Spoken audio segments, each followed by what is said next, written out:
오늘은 역대하 33장 20절에서 25절 말씀을 통해서 지난주와 연관성이 있다고 생각이 되어집니다. 그 아달랴 사건에 이어지는 관련된 주제로서 오늘 말씀을 나누었으면 합니다. 반역이라는 제목으로 말씀을 좀 나누어 보도록 하겠습니다. 우리가 어떤 물건이 고장이 난다고 쳐봅시다. 특별히 또 음식 같은 것들이 문제가 좀 생겨집니다. 특별히 이제 예전에는 이제 그랬었죠. 그 커다란 소를 하나 잡아가지고 고기를 걸어놓으면 혹시나 좀 오래돼가지고 이렇게 조금씩 상하는 부분들이 있으면 어떻게 될까요? 그 부분을 먼저 빨리 도려내야 되겠죠. 그런데 그것을 도려내는 데 있어서 아무리 급하다고 해서 그 깨끗하지 않은 칼, 뭔가 지저분한 게 묻은 또는 곰팡이라든가 더러운 것이 묻은 칼로 그 문제 있는 부분을 도려내면 어떤 일이 벌어질까요? 또다시 그런 것들이 상하는 일들이 벌어질 것입니다. 수술도 마찬가지일 것입니다. 무슨 어떤 유명한 드라마에서는 그런 장면 있죠.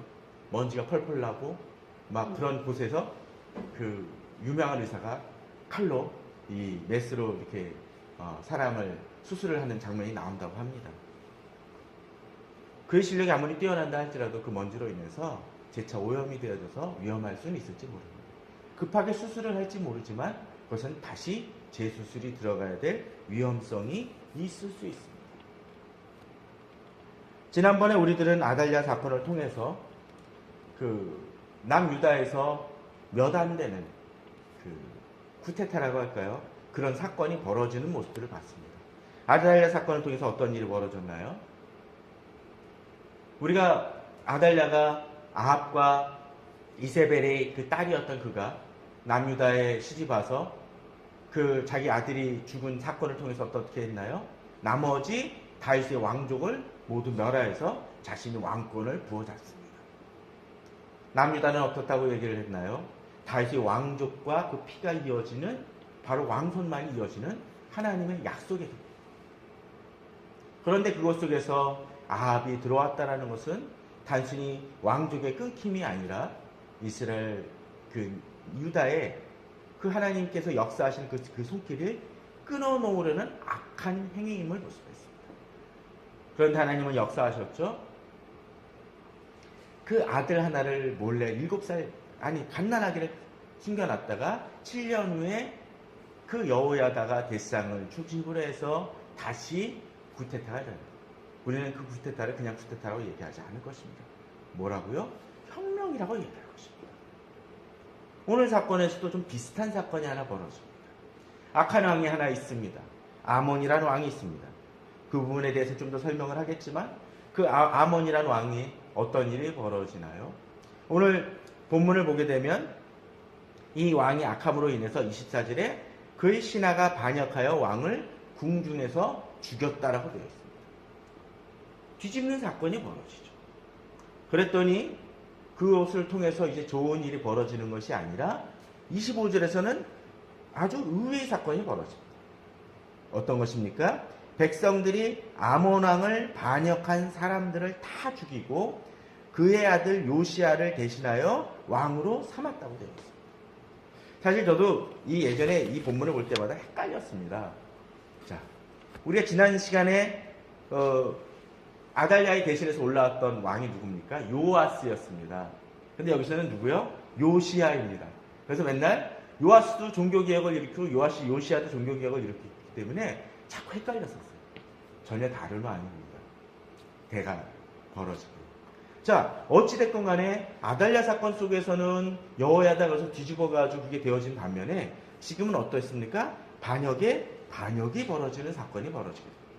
그 이유가 무엇일까요? 아달랴 사건과 이 사건은 어떤 의미가 있을까요? 악한 왕을 쫓아냈으면 그것으로 되어질 것 같은데 그 반역을 일으킨 사람들은 다 엎어진 이유는 또 무엇이었을까요? 또 이렇게 이 아몬이 이 공격을 당해야만 됐던, 죽임을 당해야 했던 이유는 무엇이었을지를 오늘 우리 본문을 통해서 좀 더 살펴보면서 이 시대 하나님께서 주시는 메시지를 돌아보길 바랍니다. 단지 이런 메시지를 전할 때 좀 조심스러운 것 중에 하나는 오해하지 마십시오. 이 본문을 가지고 지금의 상황에 대해서 필요한 교훈이 일부 나올 수는 있지만 그것이 1대1로 적용시키는 위험성은 조심해야 됩니다. 그렇게 매치시킴을 통해서 말씀을 왜곡하고 그 말씀을 자기 주관대로 해석하는 부분들이 있는데 그것은 우리가 피해야 될 것입니다. 단지 이 부분은 하나님의 원리와 공의가 어떻게 실현되어야 되는지를 기본적인 원리를 하는 것이고 그 원리를 우리가 어떻게 적용해야 될지는 좀 더 다른 차원의 문제라는 것을 미리 전제를 하고 이야기를 드립니다. 자, 오늘 한번 본문을 보도록 하겠습니다. 자, 20절에 보면 므낫세가 그의 열조 앞에 누움에 그의 궁에 장사되고 그의 아들 아몬이 대신하여 왕이 된다고 했습니다. 사실 목사들도 이 아몬 왕을 잘 아는 케이스가 별로 없습니다. 별로 주목받지 않습니다. 특히나 20절에서 25절 사이의 외에는 등장하지 않거든요. 더더구나 통치기간이 몇입니까? 2년입니다. 22세에 올라서 겨우 2년 다스리고 끝나는 아주 짧은 왕입니다. 이스라엘은 이런 왕도 좀 드문 케이스죠. 자, 그런데 이 족보를 지난번에 아달랴 사건에도 여러 가지 족보를 봤지만 그 족보보다 좀 짧지만 한번 보도록 하겠습니다. 히스기야라는 왕이 있었습니다. 아마 히스기야 왕은 좀 아실 거예요. 뭐 어떤 분은 히스기야의 기도라는 책도 냈었던 적이 있습니다. 히스기야는 아주 중요한 왕입니다. 여러 가지 하나님 안에서 신실했었고 믿음으로 도전을 나갔던 중요한 왕입니다. 그런데 그 왕의 아들이 있습니다. 바로 므낫세입니다. 이제 좀 이따 보시겠지만 이 므낫세는 히스기야하고는 비교될 수 없을 정도로 악한 왕이었습니다. 어떻게 그렇게 믿음의 자손 속에서 악한 왕이 나올 수 있을까라는 생각이 들 정도로 그는 대표적으로 악한 일을 행했던 사람입니다. 우리가 믿음의 가족이라고 해서 항상 좋은 아들과 후손이 이어지는 것은 아닙니다. 우리가 항상 그 가정교육이나 믿음의 훈련을 해야 될 이유가 바로 그런 데도 있습니다. 자, 그럼 므낫세의 아들이 누굽니까? 바로 아몬 왕인 거죠. 그리고 아몬 왕 다음이 오늘 본문에서 나오는 요시야 왕입니다. 이 두 왕은 악한 왕이었던 반면에 히스기야와 요시야는 하나님 안에서 신실한 왕이었습니다. 그러나 이 나중에 기회가 되면 좀 돌아보겠지만 히스기야나 요시야도 어떤 부분이 있었냐라면 하나님 앞에서 실수하고 넘어졌던 부분들이 있었습니다. 또 뒤에 가서 좀 더 살펴보겠지만 므낫세 같은 경우에 있어서도 아주 악한 왕이었었지만 그 자신에게 있어서 조금의 하나님 앞에서 회개했던 부분들도 있음을 보게 됩니다. 우리가 그런 부분을 좀 보면서 살펴보길 바랍니다. 자, 오늘 한번 본문을 보도록 해보죠. 므낫세와 더불어 이 실패했던 왕으로 꼽히는 아몬 왕의 문제를 한번 살펴보겠습니다. 자, 아몬 왕을 살펴보는 데 있어서 이런 것이 있습니다. 아몬 왕은 그의 아버지를 닮거나 그의 아버지의 영향을 받는 모습이 있습니다. 근데 우리 그런 게 있죠. 만약 부모님이 계시는데 그 부모님에 대해서 여러 가지 관계가 안 좋은 사람들은 어떻게 행하나요? 나는 우리 아버지 또는 우리 어머니 이런 부분만큼은 닮지 않겠어 라고 얘기하는 그런 사람들도 있어요. 아주 불안한 사람. 또 그러면서도 어떤 사람들이 있습니까? 우리 부모님에 대해서만큼 내가 정말 본받고 싶어 라고 이야기하는 정말 아름다운 가정들이 있습니다. 그런데 그렇게 내가 받겠다 안 받겠다와 상관없이 또 어떻습니까? 어느 부모님의 자식이라면 그 부모님의 영향력에 대해서 그가 의도하건 의식하건 의식하지 않건 간에 영향을 받는 경우들이 많이 있습니다. 그 부분에 대해서 우리들이 이건 우리는 어쩔 수 없어라고 이야기할 것이 아니라 내가 받는 영향력은 무엇이고 또 좋은 영향을 어떻게 흡수해야 되고 또 나쁜 영향력을 어떻게 배제해야 될지를 우리가 노력하는 것도 우리의 책임일 수 있습니다. 부모님에 대해서 이런 부분 난 정말 우리 부모님 싫어라고 얘기하면서 그걸 그대로 답습하는 사람들이 있습니다. 또 어떤 사람들은 최근에 우리가 이분들 얘기만큼 좀 안 하고 싶은 마음도 있지만 그 최순실과 정유라 얘기를 보게 되면 그 최순실 씨의 그 나쁜 영향력과 나쁜 그 모습들이 그 딸에게도 그대로 미치는 모습들을 우리는 자주 발견을 합니다. 안 하고 있는 그런 모습들을 우리는 가끔 뉴스에서 보고 있지 않습니까? 어떻게 젊은 아이가 이렇게 행할 수 있을 정도로 악한 모습들도 보입니다. 그거는 의도하지 않고 그냥 가정 환경에서 벌어지는 일들일 수 있습니다. 여기서도 그런 모습들이 등장을 합니다. 자, 본문 한번 보도록 해보죠.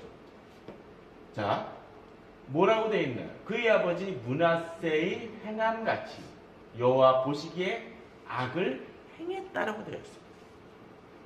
그런데 이 므낫세의 가장 큰 악이 어떤 것입니까? 본문을 보게 되면 아몬이 그의 아버지 므낫세가 만든 아로색인 모든 우상에게 제사하여 섬겼다라고 되어 있습니다.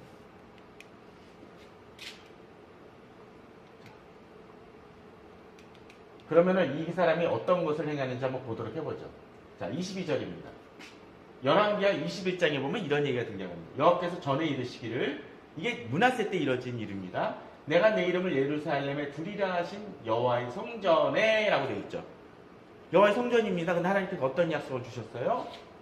여호와의 이름을 예루살렘에 둘 것이다 라고 했기에 중요한 성전입니다. 그래서 그 성전은 어땠습니까? 아주 고귀한 성전이죠. 그런데 거기에 므낫세가 뭘 했나요? 제단들을 쌓고, 제단들이라는 얘기는 이것이 곧 우상 숭배를 위한 제단임을 보여줍니다. 또 어떠 있나요? 여호와의 성전 두 마당에 하늘의 1월 성신을 위하여 제단들을 쌓고 또 쌓여 우상을 위하여, 또 자기가 만든 아로색인, 아까 나왔죠? 아로색인 아세라 목상을 성전에 세웠다고. 그에 반해서 하나님께서는 여기에 어떻게 했나요? 다윗과 그의 아들 솔로몬에게 이르시기를, 내가 이스라엘 모든 지파 중에서 택한 이 성전과 예루살렘에 내 이름을 영원히 둘 것이란 그런 거룩한 성전에 이 사람이 행한 일이 뭐예요? 온갖 우상 숭배와 쓰레기를 갖다 놨다는 것입니다. 우리가 아무리 좋은 건물이 있다고 쳐봅시다. 그 건물에 온갖 쓰레기와 자탕을 놔두십시오. 어떤 일이 벌어질까요? 그 집은 망가집니다. 우리가 대학교 때 제가 아직 군대를 가기 전에 복학생 형들이 했던 얘기가 있습니다. 뭔지 아십니까? 학교 체육대회나 뭐가 벌어지게 되면 하는 얘기가 있습니다. 야, 몸이 옛날 같지 않아. 20대인데 그동안 뭐 했을까요? 그 사람들이 대부분 택한 것이 담배와 술로 했습니다. 그러다 보니까 생활이 끊기죠. 교육분들도 그래요. 교회 체육대회 같은 데 하게 되면 달리다가 그냥 꽈당 엎어지는 분들이 있습니다. 다리에 비해서 몸이 먼저 나가는 거예요. 엎어집니다. 이유가 뭡니까? 자기가 달라졌다는 걸 의식하지 못합니다. 아무리 건강하고 뛰어난 사람도 그의 몸 관리를 제대로 안 하고 자기 몸 괜찮고 등치 괜찮은 건 믿고서는 술 마시고 몸 건강 관리 안 하면, 술이나 담배가 아니라 할지라도 건강 관리가 어떻게 됩니까? 망가지게 되어 있습니다. 좋은 집에도 온갖 쓰레기가 들게 되면 그 집은 아주 망가지고 훼손되어지는 모습들이 있습니다. 그런데 여호와의 성전에 온갖 악한 것들을 세워놨다면 그 결과는 너무나 자명하다는 것입니다. 그죠? 그런데 바로 이스라엘이나 남유대 같은 경우에 계속적으로 벌어졌던 한 가지 현상은 우상 숭배가 벌어지면 그것을 씻어내고 청소하는 작업들이 일어나게 됩니다. 그런데 이 므낫세 다음으로 이어진 이 아몬은 어떤 짓을 해요? 바로 므낫세의 행함같이라는 얘기 뭡니까? 그것이 계속 이어진다는 거예요. 이럴 수 있어요. 우리가 만약에 어느 카페트에 커피를 쏟으면 어떡합니까? 바로 닦아내면 그래도 그 때를 벗어내기 쉽죠. 그죠? 그런데 그것이 오래되면 어떡합니까? 나중에 썩거나 아주 베어버려가지고 씻어내기 힘듭니다. 여호와의 성전에 이런 악이 계속적으로 반복되어졌다는 것은 이것이 점점 심해지고 그것이 이스라엘 백성 속에 깊이 뿌리 내리는 것이죠. 우리가 그런 얘기 하지 않습니까? 병도 어떻게 합니까? 초기에 치료하면 빨리 낫는다는 얘기를 합니다. 그러나 오래되면 어떻게 해요? 결국 그 몸을 더 상하게 만든다는 것입니다. 이스라엘이 그러했습니다. 이스라엘의 가장 큰 첫 번째 이 아몬의 커다란 죄 중에 하나는 우상숭배였습니다. 우리가 뒤에 나오는 이 왕 누가 있습니까? 방금 얘기했던 요시야. 요시야 때 우리가 여기서 다루진 않겠지만 요시야가 이제 하나님의 백성을 이 부분을 가지고 이제 이 하나님의 성전을 고치는 작업들을 합니다. 유아스 때도 그랬지만 고치고 청소하고 우상들을 찍어내고 막 별별 짓이 아니라 별별 행동을 다 합니다. 그런데 나중에 고민하다가 성경책을 발견을 해요. 아마도 민수기나 신명기쯤 될 거라고 추정을 합니다. 발견을 해가지고 읽다가 옷을 찢습니다. 왜 그런지 아십니까? 그걸 보니까 자기들의 죄악을 얼마나 심각한지를 알았다라는 거예요. 우리 그런 경우 있지 않습니까? 어떤 질병에 대해서 그냥 이렇게 추상적으로 아는 게 있죠. 그죠? 그런데 그걸 알고서 이거 고쳐야겠다 그러면서 운동도 하고 그러다가 나중에 그 질병이 얼마나 심각한지 알게 되면 다급해집니다. 그죠? 우리가 사실 재미난 것 중에 하나가 최근에 그 문제가 되어지는 그 최순실, 최태민 사건만 하더라도 몇 년 전에, 아니 10여 년 전에 어떤 일이 있었습니까? TV 드라마에서도 그 사람 이름이 언급이 됐었어요. 또 우리가 최근에 김기춘 씨 그 얘기도 등장을 하지만 그전에도 이명박과 박근혜 후보가 자기네 경선을 이룰 때도 거기서 어떤 일이 벌어졌습니까? 최태민 이름이 언급이 최태민, 최순실 이름이 언급이 됐었어요. 근데 사람들이 의식을 하지 못했을 뿐이죠. 근데 지금 받고 봤더니 야 어떻게 망가져도 이렇게 망가져야 되냐라고 얘기하니까 예전에는 51.6%가 박근혜 대통령을 지지했었다라는 그 사람들이 다 줄어서 몇 프로 남아요? 4%, 5%가 남아버린 거예요. 심각성을 깨달은 것이죠. 그 요시아왕이 어땠습니까? 그리고 옷을 찢고서는 이것 우리는 망하게 됐다고 얘기합니다. 그리고 다시 종교개혁을 일으켜요. 근데 종교개혁을 일으킬 때는 어느 정도까지 벌어진지 아십니까? 그제서야 그때도 물론 하긴 했었지만 여호와 성전의 우상들을 좀 더 제거합니다. 심지어는 어떤 일까지 벌어지냐면 우상 숭배를 위해서 그 당시에는 남창을 그 안에 기거하는 집이 있었어요. 여호와 성전. 그걸 허는 작업을 합니다. 아니 종교개혁을 한다고 하면서 성전을 고치면서 그 집이 있었던 것이 죄라는 것조차 깨닫지 못하는 영적 무딤이 있었다는 것입니다. 바로 이것입니다. 바로 이러한 것들이 계속 되어지니까 바로 이들은 암원 때 계속적으로 그것을 반복하는 커다란 죄악. 아마도 신하들이 반란을 일으켰던 이유 중에 하나는 바로 이런 악들 때문이었을 것입니다. 그건 무슨 얘기를 합니까? 자기들이 보기에도 이거 비정상이라는 것입니다.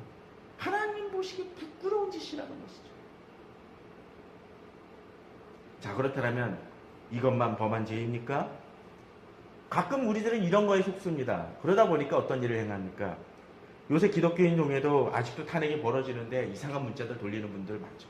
보수는 우리가 지켜야 됩니다. 기독교는 우리가 지켜야 된다고 얘기를 합니다. 그런데 성경은 항상 이걸 얘기하지 않습니다. 솔로몬 그 소돔과 고모라가 우리는 종종 뭐 동성애나 성적 타락으로만 범죄했다고 세워지는데 성경 곰곰이 살펴보면 그들에게 또 다른 죄악들이 있었습니다. 바로 이런 부분들이죠. 여기 지금 제가 안 띄워놨는데 자 1절 열왕기하 21장 16절 한번 보도록 하겠습니다. 므낫세가 유다에게 범죄하게 하여 여호와께서 보시기에 악을 한 것 여기 맞습니다. 아까 보았던 것이죠. 근데 그 뒤에 뭐라고 되어 있습니까? 또 무죄한 자의 피를 많이 흘려 어느 정도? 심히 많이 흘려 예루살렘 이 끝에서 저 끝까지 가득하게 하였다라고 되어 있죠. 자, 그러면 므낫세의 죄악은 또 어떤 것도 포함이 되어집니까? 우상 숭배만이 아니라 어떤 죄악이요? 바로 공의를 무너뜨리는 행위고 불의를 행하고 무고한 자를 핍박하고 만드는 그런 악한 행위입니다. 하나님 보시기에 우상 숭배도 커다란 죄였지만 바로 이러한 죄들도 어때요? 하나님 앞에서는 심각했다는 것입니다. 이 시대 기독교인들이 좀 더 깨달아야 될 것 중에 하나가 바로 이런 요소입니다. 하나님 보시기에 우상 숭배만 죄가 아니라 어떤 거요? 공의를 행하지 않고 악한 일을 행하는 것도 하나님 보시기에는 너무나 악한 행위라는 것입니다. 기독교인들이 자주 속습니다. 교회만 잘 갖추면 그 후보가 아주 좋은 후보처럼 얘기를 합니다. 교회에서 예배만 드리면 어떤 사람이요? 좋은 후보이고 기독교인 대통령 중에 예배만 드리고 신앙만 지키면 좋은 대통령을 생각하는데 하나님 보시기의 기준 속에서는 어떤 거예요? 아니라는 거예요. 하나님은 이것도 뭐라고요? 악한 죄로 여기신다라는 것입니다.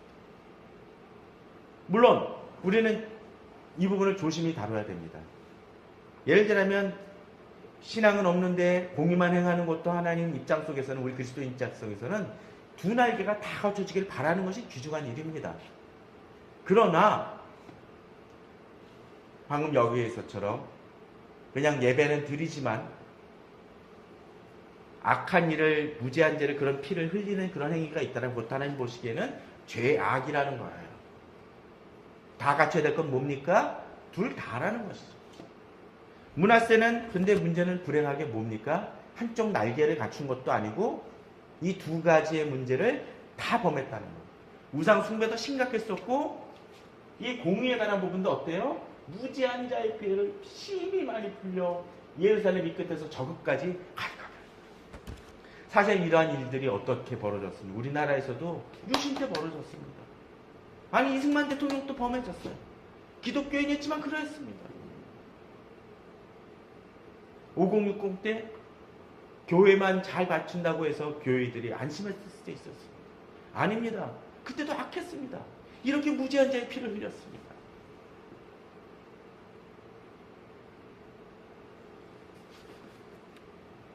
박근혜 대통령의 문제도 사실 그러한 것입니다. 무지한 자의 피를 흘리고 있다는 것입니다.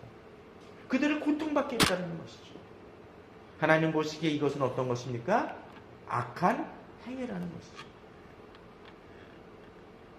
기독교인들은 그런 것들을 합리화시켜서는 안 됩니다. 자, 그런데 여기서 우리는 한 가지 더 바라보길 원합니다. 23절입니다. 자, 23절을 보십시오. 자, 이렇게 아버지를 쫓았죠? 23절 뭐라고 되어 있습니다. 이 아몬이 그의 아버지 므낫세가 스스로 겸손함 같이 여호와 앞에서 스스로 겸손하지 아니하고 더욱 범죄하더니. 자, 그가 그렇게 아버지 모습을 쫓았던 그가, 아몬이 한 가지 안 쫓았던 게 있어요. 뭐였습니까? 아버지가 회개한 것에 대해서는 쫓지 않았다라는 것입니다. 여기에 그의 문제가 더 있었습니다. 여기에 그의 심각성이 있었습니다.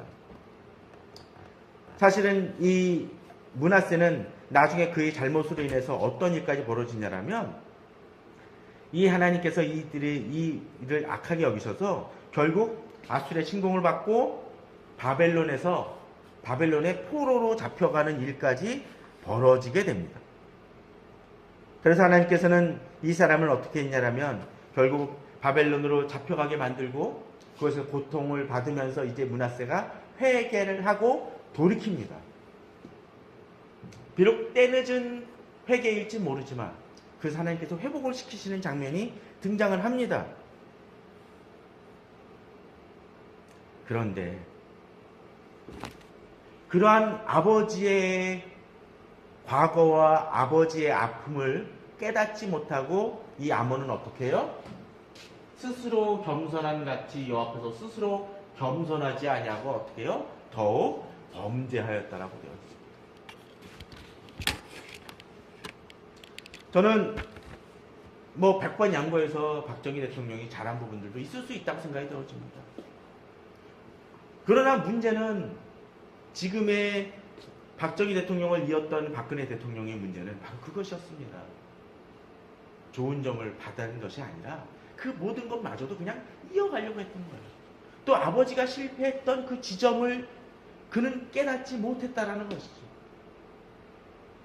내일 모레가 어떤 날입니까? 바로 내일이죠. 12월 12일. 어떤 날이요?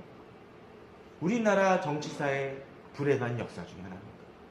박정희 대통령이 죽임을 당했던 날입니다. 근본적으로는 암살일 수 있겠지만 또 어떤 면에 있어서는 그 측근들마저, 다른 사람이 아니라 측근들이 했던 것은 도저히 견디지 못했던 오늘 사건과 비슷합니다. 그의 신하들이 그의 아몬을 죽였던 사건과 비슷하다라는 것이죠. 우리는 생각해 봐야 됩니다. 왜 그런 일이 벌어졌을지.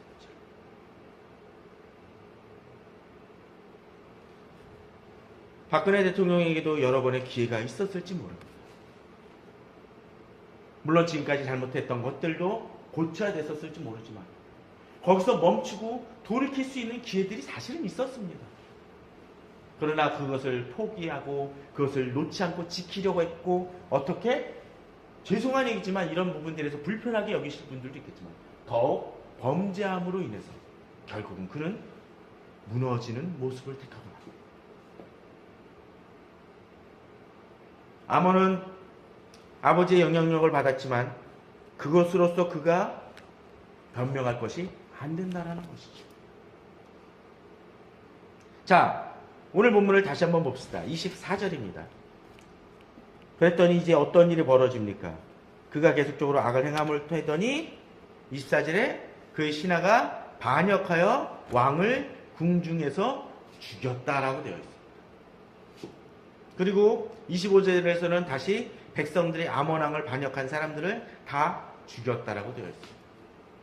왜 그랬을까요? 아니 악한 왕을 죽이면 야 잘됐다라고 박수 쳐야 될 일인데 왜 이런 일이 벌어질까요? 여기서 우리는 한 가지 중요한 부분들을 바라봅니다. 어쩌면 이 부분을 가지고 어떤 분들은 그렇게 얘기할지 모릅니다. 그러니까 국가에 대한 절대적으로 충성하라는 얘기로 받아들여질 수 있을지 모릅니다. 근원적인 측면에서 사실은 맞습니다. 그러나 우리는 한 가지 분명히 짚고 넘어가야 될 부분들이 있습니다. 자, 오늘 그 로마서 13장은 예전에 한번 다룬 부분이 있기 때문에 여기서 다루진 않겠습니다. 13절입니다. 베드로서 2장 13절입니다. 자, 인간의 모든 제도를 주를 위하여 순정하되 혹은 위에 있는 왕이나 혹은 그가 악행하는 자를 징벌하러 선행하는 자를 포상하게 하여 보낸 총독에게 하라. 자, 누구에게 복종하라고 되어 있습니까? 왕, 그리고 누구요? 총독. 그 당시 총독이 아마 로마 총독쯤 되겠죠. 이 여기에게 복종할 것을 이야기합니다. 순종할 것을 얘기합니다. 이걸 보면 어떻습니까? 아마 목사님들이 또 일부 목사님들이 이거 가지고 그러니까 그 당시 로마 총독 아니냐 순종하라고 생각했을지 모릅니다. 이야기할지 모릅니다. 그러나 본문을 잘 보십시오. 이 하는 이유가 뭐 있습니까? 인간의 모든 제도를 누구를 위하여? 주를 위하여 순종하는 것입니다. 우리의 기본적으로 대통령이나 어떤 다른 나라에서 총리나 그런 사람들이 우리를 주관하긴 하지만 우리 그 사람들보다 더 다스리는 분이 누구요? 바로 주, 하나님이시라는 겁니다. 그를 위하여 순종을 하는데 왜 순종합니까? 잘 보십시오. 그가 악행하는 자를 징벌하고 선행하는 자들을 포상하기 위하여 보낸 총독입니다. 그게 뭡니까? 이 사람들이 해야 될 일이 뭐예요? 공의를 세우고 질서를 바로잡기 위한 것이다. 또 여기도 보십시오. 인간의 모든 제도를 주를 위하여 순종한다고 되어 있지 않습니까? 이 모든 제도는 바로 여기에 해당되는 것입니다. 그죠? 그리고 15절도 보십시오. 곧 선행으로 어리석은 사람들을 무식한 말을 막으려는 것입니다. 자, 이걸 보게 되면 우리는 어떻습니까? 뒤에 17절에서 왕을 존대하라는데 여기만 중요한 게 아니라 이 왕이 해야 될 역할이라는 것이 있다는 것입니다. 그 역할을 제대로 안 하면 순종에 대한 문제가 이제 헷갈리기 시작을 하는 거죠. 순종의 전제는 어떤 것입니까? 바로 이런 선행하는 자를 포상하고 이런 일들을 공공질서를 제대로 왕이나 통치자가 행할 때 의미가 있다는 것입니다. 그렇지 않으면 이제 딜레마가 빠지게 되죠. 더더군다나 이 시대는 왕정 정치했던 반면에서 지금 우리나라 헌법에 뭐가 주인입니까? 누가 주인입니까? 바로 국민이 주인입니다. 대통령이나 여러 가지 총리나 여러 가지 집권자들은 해야 될 일이 뭐예요? 국민의 뜻을 받들어서 국민이 원하는 것을 이뤄놔야 됩니다. 국민에 반하면 그 사람은 어떻게 됩니까? 결국 물러날 수밖에 없는 것이 그들 자신이 바로 이 역할을 하지 못한다라는 것입니다. 그렇기 때문에 우리는 기본적으로는 충성을 하며 이것을 행해야 됩니다. 그러나 이유는 어떤 것입니까? 우리가 행해야 될 것 중에 하나는 바로 그들이 제대로 하고 있는지 돌아봐야 됩니다. 또 우리는 자유가 있으나 그 자유를 악을 가리는 데 쓰지 말고라는 것을 통해서 보면은 기독교인이 백성이건 간에 또는 통치자건 간에 자유로 악을 가리는 데 쓰지 말아야 됩니다. 다시 말해서 통치자들조차도 악한 일을 행하면 그 사람들은 하나님 뜻에 어떤 것이에요? 부합되지 않는 행동을 한다는 것이죠. 또 한 구절을 봅시다. 디모데전서 2장 1절에서 4절입니다. 그러므로 내가 첫째로 권하노니 모든 사람을 위하여 간구와 기도와 도구와 감사를 할 때 해야 됩니다. 우리 중보기도 해야 됩니다. 그죠? 우리 기도가 내 자신에만 국한된 것은 올바른 것이 아닙니다. 기도의 영역은 무지 넓어요. 그런데 여기 이제 이때 걸리는 부분들이 있을지 모릅니다. 임금들과 높은 지에 있는 모든 사람을 위하여 하라. 기도해야 됩니다. 그런 면에 있어서는 조찬 기도의 자체가 나쁜 건 아닙니다. 행하는 방법론이라든가 문제는 있을 수 있지만 그 부분은 고쳐나가야 될 부분인지 모르지만 누구를 위하여 기도하고 통치자를 위하여 나라를 기도하는 것은 나쁜 것은 아닙니다. 문제는 이것입니다. 왜 합니까? 이는 우리가 모든 경건과 단정함으로 고요하고 평안한 생활을 하려 합니다. 무슨 얘기입니까? 그들이 그냥 무조건 잘 되고 무조건 끝까지 그냥 탄핵받지 않고 끝까지 잘 가는 것을 기도하라는 얘기가 아니라 그들이 올바른 정치를 해야 우리가 어떻게 해요? 고요하고 평안한 생활을 할 수 있다는 것이죠. 나라가 바로 세워질 수 있도록 기도하는 것이 누구의 책임? 우리의 책임입니다. 만일 국가나 통치자가 잘못하면 우리는 뭐라고 기도해야 되겠습니까? 공의가 바로 세워질 수 있도록 하나님이 이 대통령이나 이 통치자들이 하나님 앞에서 바로 세워질 수 있도록 기도해야 됩니다. 그들이 그냥 정권을 끝까지 유지하도록 기도하는 게 아니라 초점이 틀려졌다는 것이죠. 그리고 어떻습니까? 이것이 우리 구주 하나님 앞에 선하고 받으실 만한 것이니 바로 이러한 행위를 할 때 어떻게 해요? 하나님은 모든 사람이 구원을 얻는 진리하는 데 이르기를 원하십니다. 다시 말해서 나라가 바로 세워질 때 전도와 선교도 제대로 이루어질 수 있다는 것입니다. 요새 기독교가 욕을 먹는 이유 중에 바로 그것입니다. 전도와 선교에 초점을 맞추는데 그 토대가 되어진 나라가 바로 세워지는 것을 놓고는 제대로 기도하지 않기 때문이라는 것이죠. 자, 우리는 이제 이 부분을 다시 돌아갑시다. 그러니까 어떤 일이 벌어집니까? 그의 신하가 반역하여 왕을 궁중에서 죽이는 사건이 벌어집니다. 자, 그렇다면 이제 한 가지 중요한 딜레마가 있습니다. 이들이 반역을 했습니다. 그죠? 잘못된 것을 바로 잡았죠. 그죠? 그런데 25절에서는 어떻게 했나요? 다시 이들을 죽이는 사건들이 벌어졌다라는 것입니다. 왜 그랬을까요? 잘못한 것을 바로 잡았는데 반역했다라고 되어 있습니다. 이거를 성경에서는 공모했다라고 해요. 여러 사람이 모여서 일을 했다는 것이죠. 그런데 문제는 이런 것이 있을 수 있습니다. 저는 이 부분을 좀 생각해 보고 있습니다. 사실 이 국어사전 같은 데 보면 이 반역과 반역은 같은 의미로 쓰이고 있습니다. 정권을 빼앗아, 왕의 정권을 빼앗는 걸 얘기를 한다고 해요. 그런데 여기 요 반자와 요 반자가 조금 다릅니다. 여기가 배반할 반이라면 이 반은 돌이킬 반이라는 의미를 지니고 있습니다. 돌이킨다는 것은 어떤 것입니까? 어떤 것이 반대 방향으로 나가 있는 것을 돌이켜서 방향을 복원시킨다는 의미죠. 그죠? 여기는 배반은 어떤 사람의 의지가 있는데 그것을 어떻게 배신한다는 의미가 좀 더 강할 수 있습니다. 물론 이거는 워드플레이 있을 수 있을 것 같습니다.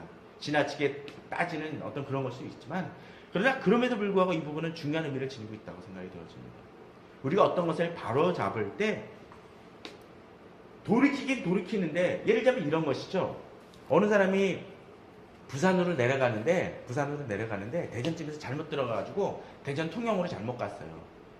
그래서 거기서 좀 돌이켰어. 근데 돌이켜가지고 어디로 가? 광주로 가. 그러면 목표한 곳으로 갑니까? 못 가죠. 진정한 돌이킴은 무엇입니까? 잘못된 곳에서 대전에서 잘못 빠져나갔으면 빠져나와가지고 다시 부산으로 갈 수 있도록 돌이키는 게 목적지를 가는 방향입니다. 앞서 우리는 아달랴 사건을 통해서 지난주 아달랴 사건은 어떤 것을 보았습니까? 아달랴 사건을 통해서 본 사건은 아달랴는 여호와의 다윗의 왕조 자체를 끊어버리려고 했습니다. 하나님의 뜻의 근본적인 뜻을 거부했었기 때문에 그것을 복원시키는데 누가 앞장서요? 대상이 앞장서서 숨겨두었던 그 다윗의 핏줄을 요아스를 회복시켜서 그것을 7년 동안 준비하고 그가 자라날 동안 기다렸다가 이것을 복원시킵니다. 근데 이 사람들은 어떻습니까? 이 사람들이 행한 일이 뭐예요? 그냥 죽인 것 빠르게는 지난 게 아무것도 없어요. 그죠? 신하들은 그냥 죽이고 말았습니다. 분노라는 거죠. 아마도 이들은 협력했다는 거 봐서는 자신들이 정권을 잡으려고 했던 것 같아요. 그랬더니 어떤 일이 벌어집니까? 여기서도 촛불 집회가 벌어졌죠. 백성들이 누가? 백성들이 왕을 반역한 사람들을 다 죽이고 그의 아들 요시야를 대신하여 왕으로 세웠다고 되어 있습니다. 앞서 그 신하들의 반역은 두 번째 반역이었단 말이에요. 이 백성들의 반응은 뭡니까? 그 잘못되어져서 다시 부산으로 가야 될 것을 광주가 잘못된 길이라는 게 아닙니다. 목표가 그렇다는 거예요. 오해하지 마십시오. 그 부분을 돌이켜서 다시 원래 가야 될 방향으로 일으켜 세웠다라는 것입니다. 여기서 우리는 중요한 부분들을 봐야 됩니다. 이 나라가 바로 세워질 때 있어서는 단순히 분노로 악한 세력들을 물리치는 것도 중요하지만 이 나라가 바로 바른 방향으로 갈 수 있도록 이끌며 계속적으로 기도해야 됩니다. 그래서 어제 촛불 집회가 벌어진 또다시 일어난 것은 중요한 부분들이 있습니다. 중요한 포인트가 무엇인지를 다시 되새기는 것이죠. 우리는 바로 그걸 6월 항쟁 때 경험하지 않았습니까? 6월 항쟁 해가지고 물러나라고 했는데 그와 더 맞먹는 악한 행위를 하는 노태우 대통령이 섰던 거 아닙니까? 무엇이 옳은지에 대한 무엇이 근본적으로 고쳐져야 될 것을 보지 못했다는 것입니다. 그런데 저는 사실은 이런 것을 통해서 정치에 대한 얘기를 하고 국가의 기독교인의 정치관에 대한 얘기를 했지만 이 문제는 정치에 대한 것만이 해당되는 것이 사실 아님을 저는 여기서 마지막으로 좀 더 직접하고 있습니다. 뭘까요? 우리가 그리스도인으로서 우리 자신도 이런 기준에서 한번 돌아보자라는 거예요. 우리가 어떤 주변의 영향력들로 인해서 문화세 같은 영향력으로 인해서 암몬 같은 위치에 처할 수 있을지 모릅니다. 그럴 때 우리가 필요한 것이 무엇입니까? 우리는 나쁜 영향력에 있었기 때문에 뭘 합니까? 이제 더 똑같이 악한 일을 행하고 더 악한 일을 행하는 사람들이 있습니다. 얼마 전에 어느 아는 사람이 그런 일을 행하더라고요. 제가 뭐 잘 아는 사람이 전혀 아니고 그냥 몇 달에 거쳐서 아는 사람인데 여러 가지 이제 뭐 나쁜 짓을 했었나요? 깡패 그런 행동을 했었나 봐요. 그러다가 얼마 전에 심지어는 그 교도소까지 갔다 왔다고 하는 것 같습니다. 다시 나왔대요. 그러고서는 다시 사업을 시작했다고 합니다. 무슨 방? 노래방. 근데 노래방인데 역시 여기 뭐가 있겠습니까? 술 팔고. 근데 얼마 전에 뉴스에 보니까 그것 속에서 여러 가지 또 그 뭐 성매매까지 행하는 그런 그쪽에 그런 그 지역에 그런 일들이 벌어지고 있다고 합니다. 아마도 그것과 별반 다르지 않은 일을 행하고 있는 듯합니다. 제가 친분이 없으니까 그 얘기를 할 수 있는 상황은 아닙니다. 우리는 한번 생각해 봅니다. 뭔가 다시 새 출발하지만 진흙탕 속에서 다시 새 출발한다면 뭐가 나올까요? 거기선 제대로 된 것이 나올 수 없습니다. 마치 수술을 해서 당장에 질병 하나는 띄어냈을지 모르지만 더 큰 질병을 만들어내는 암몬과 같은 행동을 우리 자신도 행할 수 있다는 것입니다. 저는 우리 성도님들이 자기 자신을 돌아보길 바랍니다. 혹시 과거에 행했던 일을 계속적으로 반복하는 악한 행동을 행하는 모습들은 있지 않습니까? 그럼 어떻게 해야 됩니까? 그것을 정리할 수 있어야 됩니다. 지금 2016년 벌써 두 번째 주입니다. 이제 2016년 오늘 11일이니까 다음 주 18일, 그 다음에 며칠입니까? 25일이죠? 2주 정도 남았습니다. 2주 조금 더 남았죠. 이 기간 동안에 저는 우리 성도님들이 자기 자신을 돌아보길 바랍니다. 물론 우리 성도님들은 암몬 같은 사람은 없을 거라 믿습니다. 그러나 암몬 같은 지경은 아니라 할지라도 우리 속에 있는 죄악들의 모습들, 잘못된 것을 그저 그냥 땜빵이 아니라 복원시키는 작업도 하길 바랍니다. 므낫세가 자신들이 잘못한 것을 막판이라도 회개하고 돌이켰던 것처럼, 그러나 그에 반해서 그 모습을 보았던 아몬이 아버지의 악한 행동을 본받으면서도 회개한 부분에 대해서는 돌이키지 않음으로 인해서 결국은 비참한 최후를 맞이했던 것처럼, 우리 성도님들이 그런 실수를 범하지 않기 위해서 자기 자신을 돌아보고 그 신앙을 회복하길 바랍니다. 어떤 면에서 이 부분은 지금의 탄핵이나 그런 부분들의 촛불 집회보다도 보다 더 우리 자신에 대한 근본적인 문제일 수 있습니다. 우리 자신이 주님 앞에서 바로 서지 못한다라면, 우리가 비록 그런 높은 자리까지 안 올라간다 할지라도 그 어떤 위치 속에서 그런 비참한 지경에 처하는 지금의 대통령의 모습과 뭘 범하지 않을 거라고 아무도 장담할 수 없습니다. 주변에 박근혜 대통령에게 최순실, 최태민과의 관계를 끊으라고 했던 많은 사람들이 있었는데, 그 사람들이 그 경고를 할 때마다 박근혜 대통령은 그 관계를, 그 사람들의 관계를 끊어버렸다고 얘기합니다. 끊어야 될 것을 끊지 못할 때 우리는 망하는 길로 갈 수밖에 없습니다. 저는 우리 반역의 반역이라는 그 말처럼 진정으로 일으켜야 될 반역을 행하시기 바랍니다. 복원의 믿음을 행하시기 바랍니다. 그럼을 통해서 그것을 준비하고 2017년을 정말 주님 안에서 다시 한번 제대로 준비한 우리 성도님들 되시기를 진정으로 주님 앞에 축원하고 기도합니다.